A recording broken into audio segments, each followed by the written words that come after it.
Hi, folks. This is Don Meissner with the North Country Fishing Report. And I'm here with Linda right now because she has put together some questions that you wanted to ask me. But really, you did some research. Tell me about the research that you do. You say you have all kinds of sites that you can go on and find stuff. Well, as we do these shows, and you've asked me to sort of help out, what I try to do is look online for interesting articles and information that might appeal to someone who doesn't know a lot about fishing. And one of the articles that I found was the Beginner's Guide to Catching Your First Fish, and it was published by Field and Stream. And I think what they do, they make these articles available through something called Pocket Worthy. And so this was a Field and Stream article by Bob McNally, and some of your listeners may follow this magazine. But as we all know, a lot of information now is found online. So I found this fascinating because I wouldn't know how to catch a fish unless I had someone with me. And so I'm coming to you asking. Well, this is a great question, and it's really important. And I think, how does a person get into fishing? And I think what triggers it all is being able to catch their first fish. Mm-hmm. So how significant is this? In the article you're talking about, what Heath says is you should pick a fish, a species that is easy to catch and that anybody can have a good chance of catching it. And the first fish that he talks about is a sunfish. And it's amazing because that is the first fish when I was a little kid that I caught that sort of forged the way for my whole life in fishing. Triggered the interest. Yes. And he talks about how to catch them. And he uses a sunfish as the first fish. And I think that's important. It doesn't have to be a sunfish. It could be a perch. It could be a rock bass. Any of these little panfish that is so readily available, especially along where people might have docks along the river or lake. And so it's easy. And the other thing about a fish like this, for a person to catch their first fish, is they can kind of see the action. They can see these fish in the water, and that triggers a spark of interest. I know it sure did with me, but I think it's important.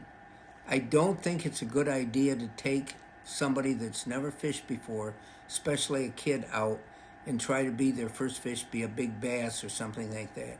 It's like it sort of abridges the whole path that you can follow in coming to love fishing.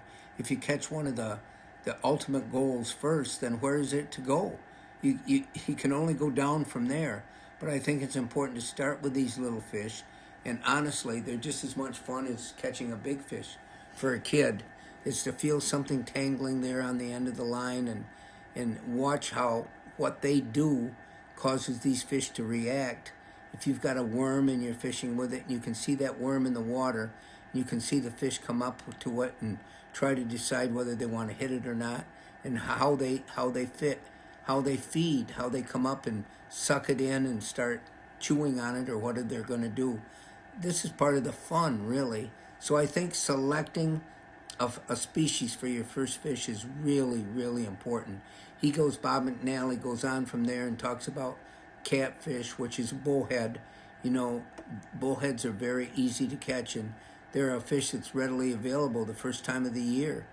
But we talked about this in another report, and I talked about the fact that the one thing with bullheads is they feed much more readily after dark, and that's a whole nother experience to be like fishing. An adventure. To be fishing out there in the dark with a bonfire going, and there's people come to love that. So I think that's really important when you think of a person's first fish. Don't try to be too bold and too select some great trophy. I think the trophy itself is having anything bite what you put out there. I almost think it might be desirable if you give a child, a couple of lures and a pole with a reel, and you let them explore, and suddenly they discover how much fun it can be. Well, as you said, about fishing, you're still learning. Yes. And one of the things is, I don't think a couple lures is the best bet. I honestly believe the best thing to start a kid fishing is with live bait. it's more real, and it's easier for them That's a than good thing to try know. put a lure on. You know, and this reminds me something that you'll remember readily. When we were at one of our sports shows recently, we had a guy come and talk about taking his kid fishing, and he says he's got the things to prove it. Remember, his child went to cast, and he made the mistake of having a lure on that. Yes. You tell the rest of the story, Linda. The story is pretty amazing because the man he didn't have a shirt on. No, the man did not have a shirt on, and the young lad cast and Behind of course, his back and yes, wasn't behind even his looking. back. I was just going to say, those of us who don't know how to cast should stay well away from folks in the vicinity, because his dad ended up with the lure in his back and had to get medical treatment to get the lure He out. had a picture that somebody took of him walking with his plug and the treble hooks buried in Oh my gosh, yes. behind his shoulder, Yeah. in his back. He told about having to go to the emergency room and how they got it out. He said it didn't hurt too much, and he was smiling about it.